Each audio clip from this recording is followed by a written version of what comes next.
tourism class. Today we are going to talk about lodging. Can anyone tell me what we are going to talk about today? Bruna? Hotels. Hotels, yes, we are going to talk about accommodating guests. What are the options? Now, who would like to read the first slide? Jose. Lodging business can be organized by level of service, a full service hotels, a limited service properties, specialty accommodations. Okay, we are going to take a look at what do these words mean, okay? What type of hotels are we talking about, okay? Yes. Now, who would like to read this slide on full service hotels? Bruna. Full service hotels are usually 2 or more stories high. Have guest rooms arranged along showered inside hallways. Offer a full range of services including concierge service, usually charge the high price. Okay, so full service hotels are usually the hotels that offer the most complete service. Because of this, they also have the highest prices. Okay, examples about full service hotels. Who would like to read this slide?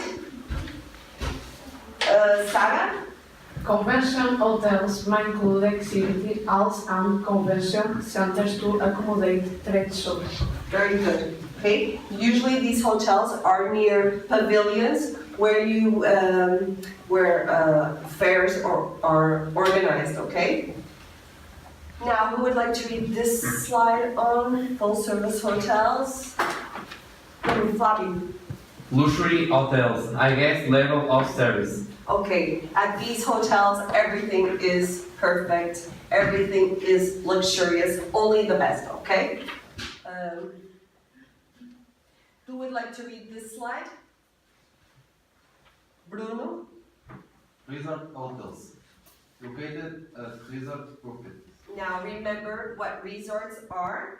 They're hotels that are almost like a city, okay? They have streets, they have different restaurants and activities, all within the hotel property. Now, who would like to read this slide on full service hotels? Susanna? Extended stay hotels may offer suites of more than one room. Okay. Can anyone tell me what we can find here in this slide that we usually don't see in most hotels? Just in specific hotels, extended stay hotels. What do we have here? We have a bed and what else? Yes, Jose? Kitchen. A kitchen, that's right.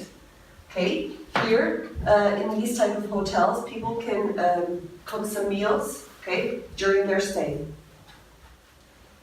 Now, who would like to read this slide?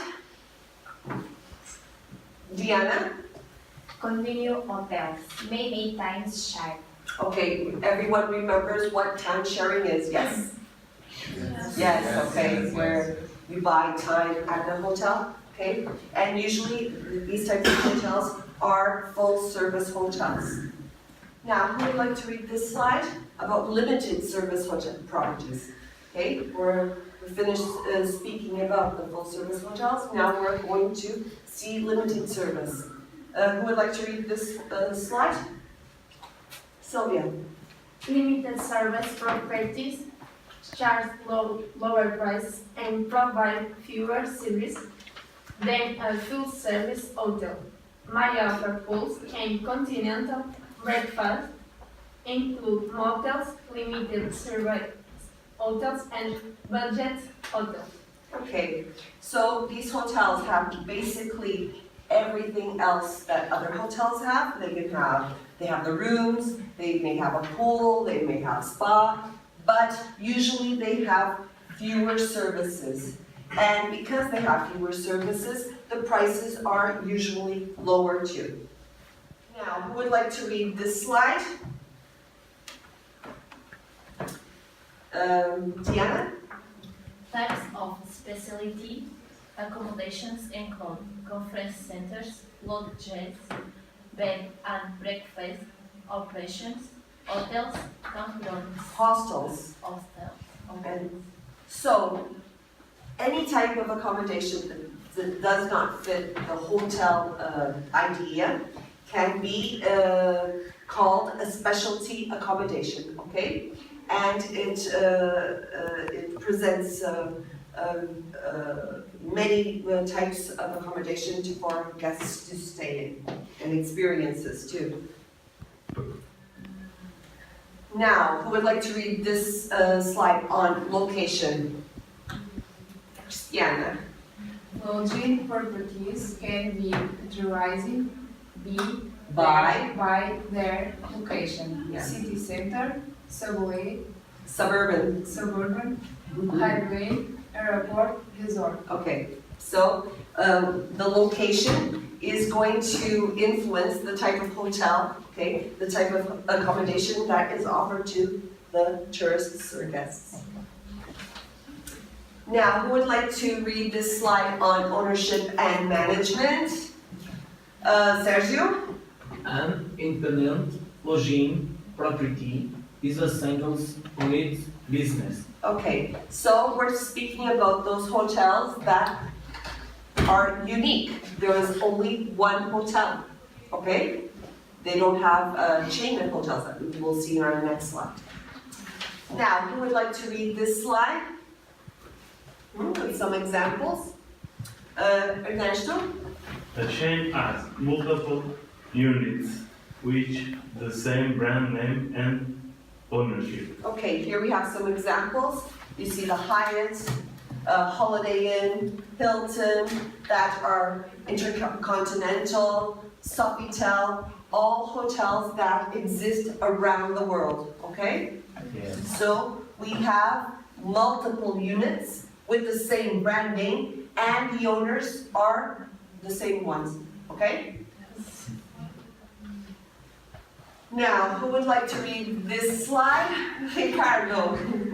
A franchise is a unit of a chain that has an outside owner. Okay, so I can own a hotel and a brand name, and then I can sell the management to someone else. They will use my brand name, they will use my know-how to manage the hotel. They are the owners of the hotel, even though they're using my brand. Understand? Yes? Okay. We have spoken of franchising before. Now, who would like to read this slide? Margarida. The owner of a lodging property might be an individual, partnership, and a corporation. Okay, so it can be one person, okay, or a company that owns a hotel. All right?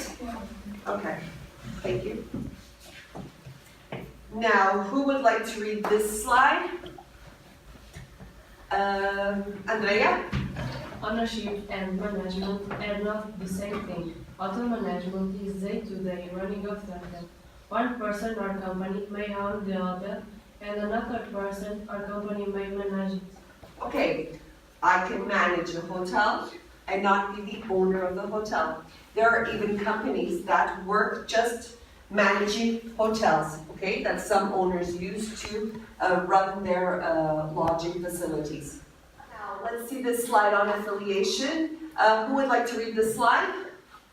Jose, yes? A referral system is a group of independent hotels that uses a central office for reservations and marketing.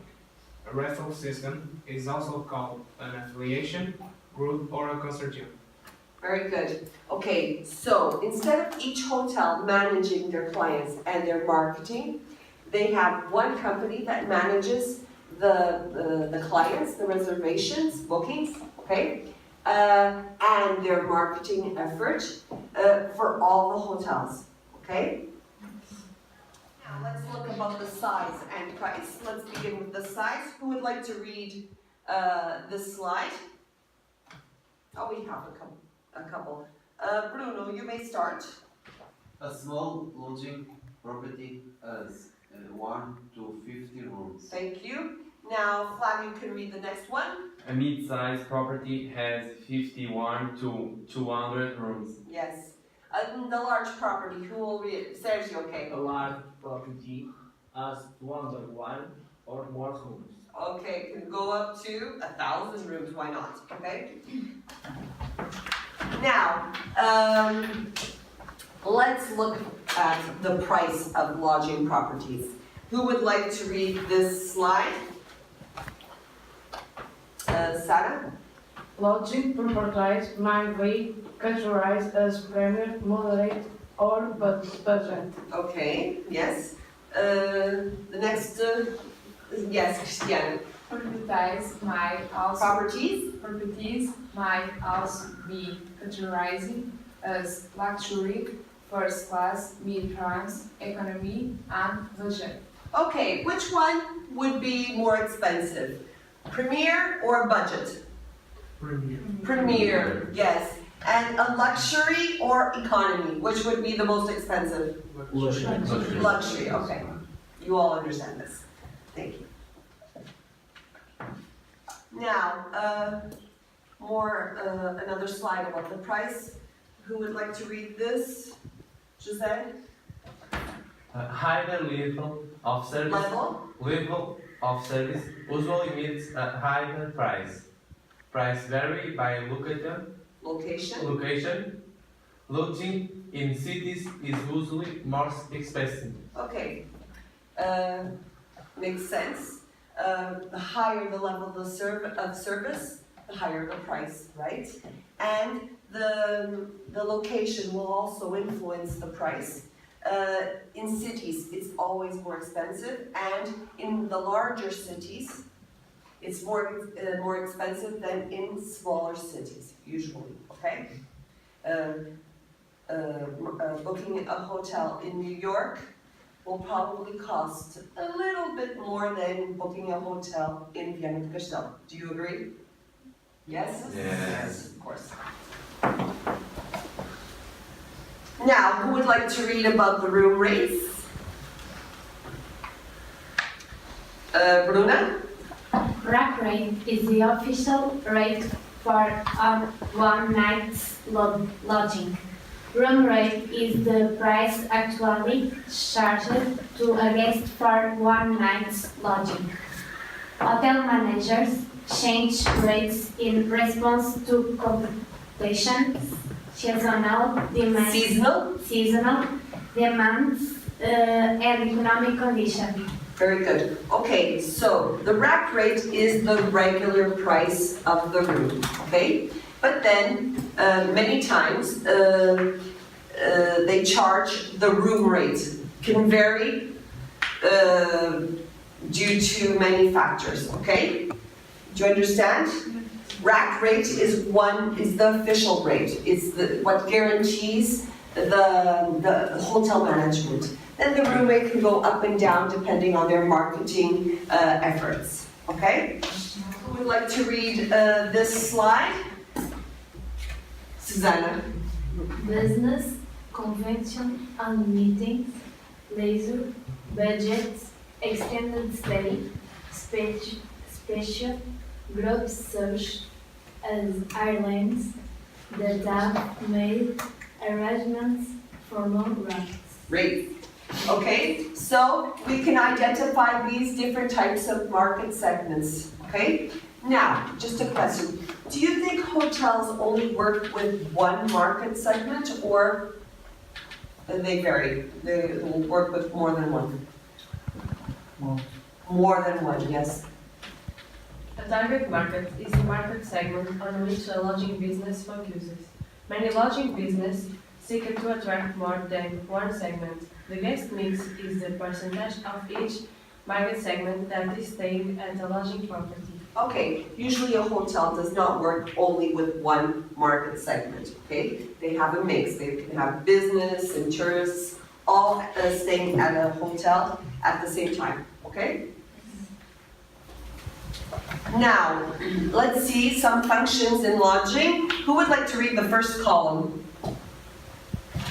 Diana? Front office hosts keeping, purchasing and receiving, Yes. management, marketing and sales. Okay, and who would like to read the second column? Who? Margarida. Human resource, accounting, security, safety and emergency, Emergency engineering. Okay? These, we have already studied these functions in logic, okay? Any questions?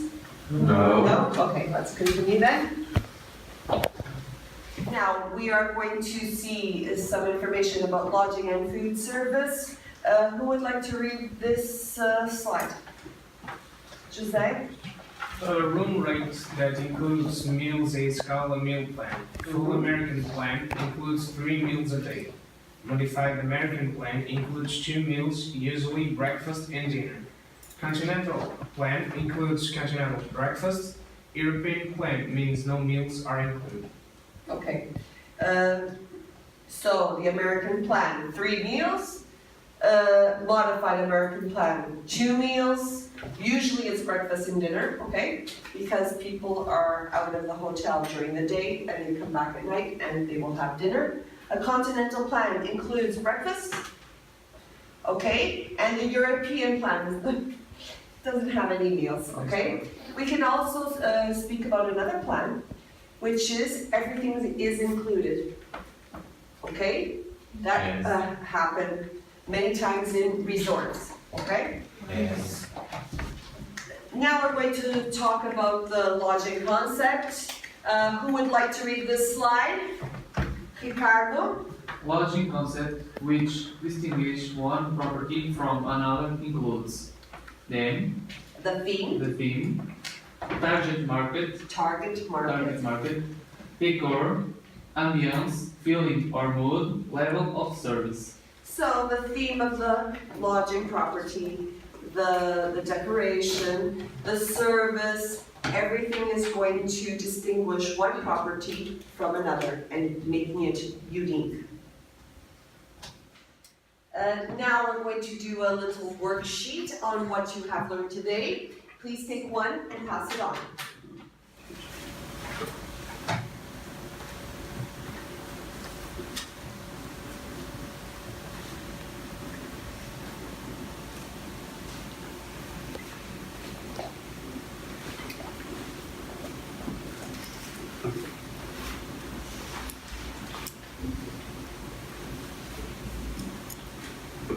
Finish the worksheet? Yes. Gosh. And who would like to answer the first question? Bruna. Lodging business can be organized according to 3 levels of service. What are these? Full service hotels, limited service properties, and special accommodation. Good. Now who would like to answer number 2? Sylvia? The owner of lodging property might be an individual, a partnership, or a corporation. Very good. Okay. Now who would like to answer number 3? Flavio? A group of independent hotels that uses a central office for reservations and marketing is called referral system, affiliation group, or consortium. Very good. Now who would like to answer number 4? Bruno? Will a hotel that has 60 rooms be catered as small, mid-size, or large? Mid-size. Mid-size, yes, that is correct. Now, number 5. Jose. What is the difference between rack rates and room rates? Rack rate is the official rate for the one night lodging. Room rate is the price I actually charge. Very good. Now, number 6. Ricardo. The market segment that the lodging business wants to attract is called its target market. Very good. Okay. Easy? Yes. Good. Now, to finish off class, I would like you to fill out a Facts I Learned sheet. Take one and pass it on.